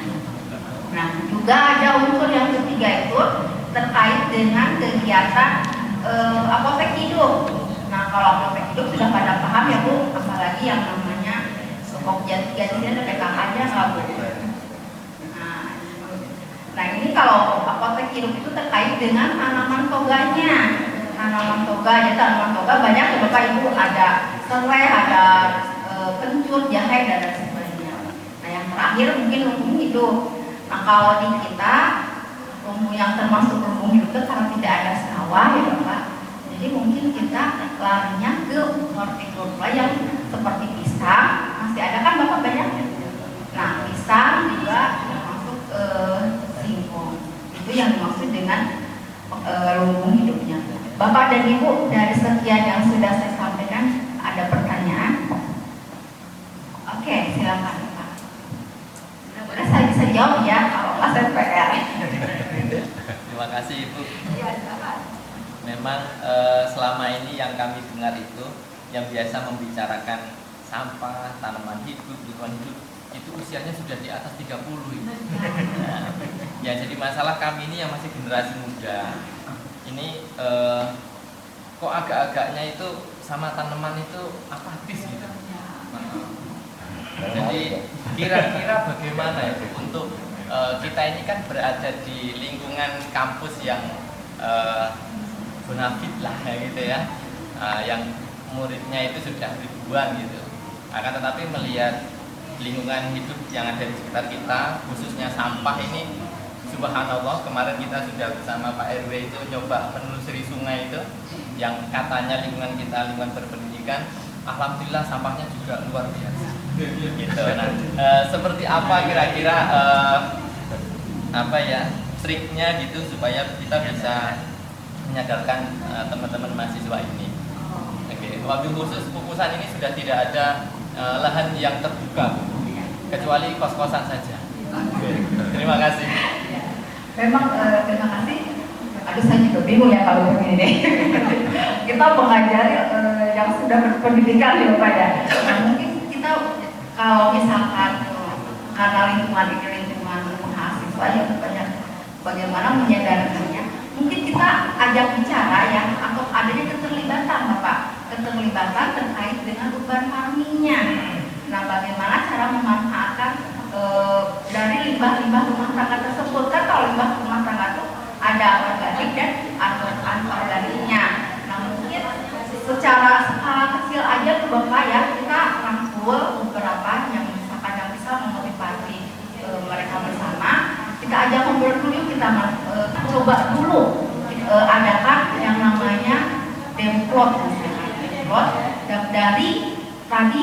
pengolahan limbah rumah tangga. Jadi sampah dulu. Kalau selama ini kan yang namanya bekas air mineral itu kan suka dibuang. Nah kita bikin pot.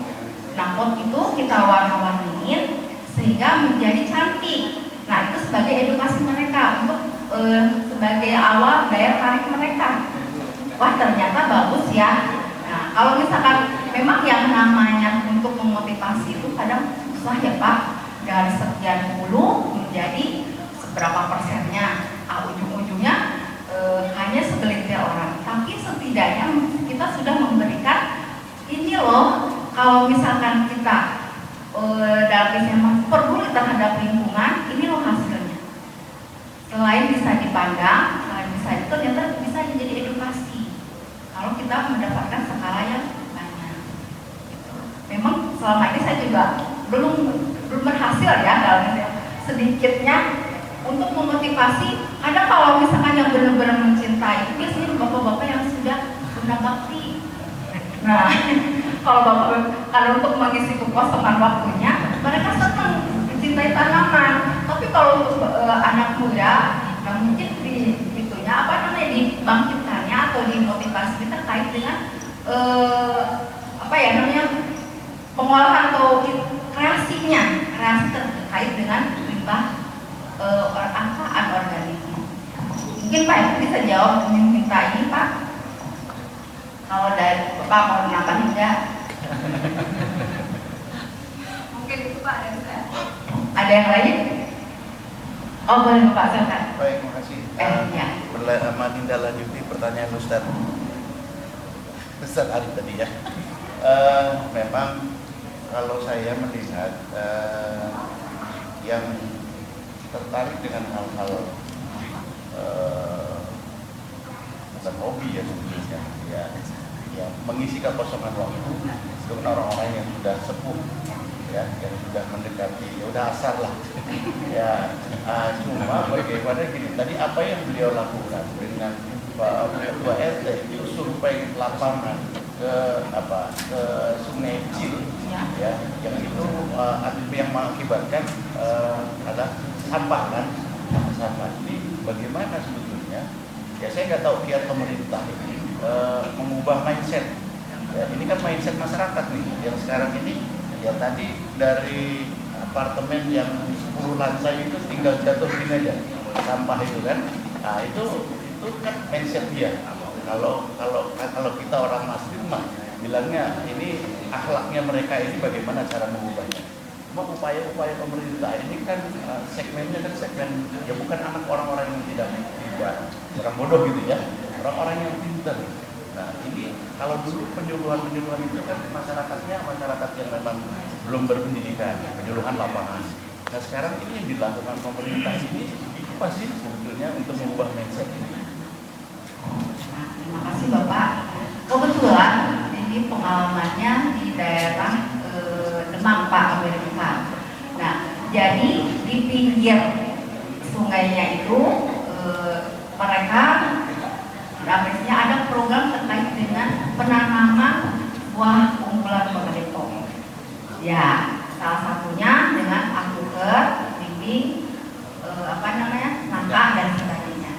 Jadi untuk menyadarkan mereka itu, atau sekarang ini Bapak, kita punya warga nih, kita bareng-bareng dengan Pak RW, dengan Pak RT, dengan para tokoh, bareng-bareng kita kumpulan, ayo kita memanfaatkan yang namanya kali ciliwung tersebut atau pinggiran dengan memanfaatkan ikon Kota Depok.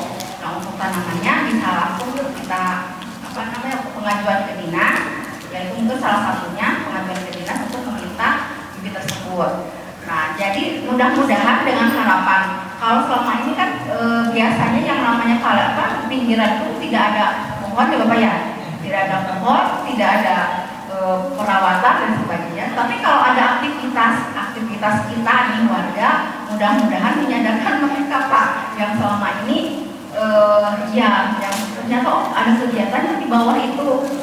Mudah-mudahan tergerak juga. Itu kan begini gimana gitu. Setidaknya mudah-mudahan dengan aliran tersebut, kalau kita ada pergerakan ya Bapak, pergerakan dari lingkungan mudah-mudahan bisa menjaga mereka yang selama ini membuang sampah sembarangan. Karena kalau kita ada yang namanya aturan-aturan yang mengekang mereka juga tidak mungkin ya Bapak. Tapi kalau kita selagi wah ini ada nih ternyata yang ada orangnya atau ada pengolahannya, ada bentuknya, mudah-mudahan partisipasi mereka juga sadar gitu kan. Itu mungkin Bapak. Oke, silakan Bapak. Mungkin sedikit ya. Silakan. Barangkali salah satunya ya, ini yang saya inginkan ya. Mungkin nggak kita membangun budaya penyuluhan ke sekolah-sekolah dasar terutama, karena untuk karakter building itu kan di usia dini ya. Karena saya juga melakukan rutinitas di rumah, memilah anak-anak itu sudah secara auto memilah sampah. Misalkan organik di wastafel itu ada dudukan untuk naruh, terus yang daur ulang itu di kantong terpisah dengan yang murni sampah, dan itu sudah terbiasa, anak-anak pun sudah. Nah, kalau itu semua kebangun, nah terutama mungkin kalau rumah kan kita juga penyuluhan ke rumah-rumah kan, barangkali ke anak-anak usia awal di sekolah-sekolah dasar mungkin ada model penyuluhan rolling ke semua sekolah-sekolah supaya anak kebangun budaya pilah sampah yang baik, dan lanjut mungkin untuk pengembangan pengelolaan sampah organiknya juga. Iya Bapak. Jadi kebetulan sebetulnya ada program Kampung Caraka ya Bapak. Nah, Kampung Caraka ini kampung cerdas ramah keluarga. Nah, di situ di plotnya di 1 RW. Nah, di situ semua ada 7 instansi yang terlibat, itu mulai dari bukan 7 instansi ya, 7 kegiatan, dari mulai PAUD-nya, posyandunya, PR-nya, terus apalagi namanya Proklimnya, P2L-nya, RW ramah anaknya dan sebagainya. Malahan itu sudah dilakukan di 2023. Nah, ini merupakan tahun ketiga. Nah, tapi memang sasarannya tidak seluruhnya, hanya untuk 1 RW. Nah, kebetulan kalau yang di Kukusan itu adanya di RW 2. Nah, itu pun memang di kegiatan tersebut ada yang namanya urban farming. Nah, urban farming itu mulai dari remaja, lansia, anak PAUD. Kita sudah mencoba ke 3 tahun ini. Tapi memang ya Bapak yang namanya juga belum adanya Pak, kalau dalam ini belum ada kesadaran mungkin ya, kesadaran yang membuat mereka tergerak. Apalagi kalau anak kecil kan, kotor-kotoran nggak mau dan sebagainya. Walaupun kita ajak sambil bermain dan sebagainya, ada beberapa yang motivasi, tapi yang sebagian itu memang budaya kita tuh memang budaya yang sudah dimanjakan kali Pak. Kita juga tidak bisa menyalahkan, tapi memang itulah pengaruh ya. Jadi kitanya yang harus terus-menerus memotivasi mereka. Nah, untuk pengembangan ke setiap tahun kita juga pengen Bapak. Tapi kalau kita ujung-ujung datang juga tidak mungkin. Tapi kalau misalkan Bapak atau di sini warga di sini ada yang pengen anak kecilnya diajarin, bukan diajarin kali ya, diajak main terkait dengan budidaya atau setidaknya mereka ayo kita menanam dari limbah rumah tangganya dari plastik gitu kan, atau dari air galon atau air bekas minumnya. Nah, kalau misalkan mau begitu silahkan bersurat. Nah, bersurat nanti ke dinas. Nah, nanti dinas akan disposisi ke penjumurnya. Harapan kita juga pengennya begitu Bapak. Nah, kebetulan yang sekarang ada kegiatan pun di Tanah Baru. Nah, kebetulan di KWT di sini di bawahnya itu ada PAUD. Nah, itu hampir setiap bulan ada kegiatan budidaya atau pengenalan budidaya tanaman ke anak PAUD.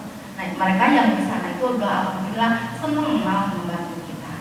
Nah, mungkin kalau misalkan kita terus, jadi nggak hanya sekali Bapak ya, kalau yang namanya pembinaan itu, jadi harus ada kesinambungan yang terus, jadi tidak ada dalam istilah kata lelahnya. Nah, memang harus ada kerjasama dengan ibu gurunya. Itu Bapak. Ya. Mungkin ada lagi Bapak dan Ibu. Nah, ini kalau terkait pertanyaan Mas, saya yakin Bapak dan Ibu semua sudah pada paham lah, nggak usah ini gitu kan. boleh silakan Pak. Terima kasih. Ya. Saya bisa teman-teman para pensiunan sudah mencoba budidaya perikanan, ikan nila. Nah kita tuh kemarin ya beli bibitnya gitu ya, itu lumayan agak mahal, satu ekornya tuh 1.200 gitu ya. Nah, kemudian beli sampai 3.000 sampai ya berarti 3 juta.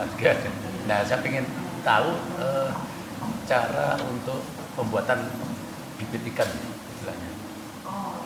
Supaya kita tuh untuk berikutnya lagi nggak usah beli bibitnya, tapi kita membibitkan sendiri gitu. Apa ada penyuluhan tentang pembuatan bibit itu? Kebetulan Bapak di Dinas Ketahanan Pangan itu ada 2 penyuluh, penyuluh pertanian dan penyuluh perikanan. Nah, mungkin kalau misalkan Bapak nanti mau kena atau pemahaman lebih jauh tentang perikanan, nanti saya ajak penyuluh perikanannya. Nah, ya, karena kalau saya menerangkan takutnya saya salah tahunya kalau misalkan Bapak mau budidaya untuk pembibitan ikan nila itu dikasih sapu kan sapu aja sapu tadi ya Pak, sapu. Nah di situ nanti bertelur karena yang namanya dipisahkan dulu si ikan tersebut untuk dipijahkan. Nah nanti bertelur sendiri gitu Pak. Dikasih sapu bukan sapu kelapa, ijuk ya. Ijuk.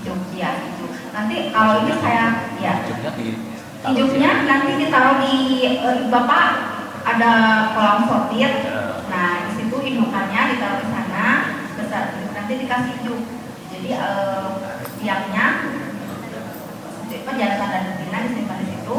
Nanti mereka bertelur, bertelurnya ditaruh biasanya disimpannya di bawah hijuk tersebut. Nah nanti hijuk itu dipindahkan Pak, ke kolam yang lain lagi. Nanti akan keluar. Dan begitu Pak. Itu kolamnya selebar berapa? Kalau untuk induk, kalau untuk pemijahan paling 1 kali 1 juga Bapak. Ya, atau 1 kali 2 lebih dari 1. Ya, itu hanya untuk budidaya atau namanya pemijahan dari telur ke bibit. Terima kasih. Mungkin itu aja ya Bapak dan Ibu dari saya. Mohon maaf apabila banyak segala kekurangan dan kelebihannya. Terima kasih. Assalamualaikum warahmatullahi wabarakatuh.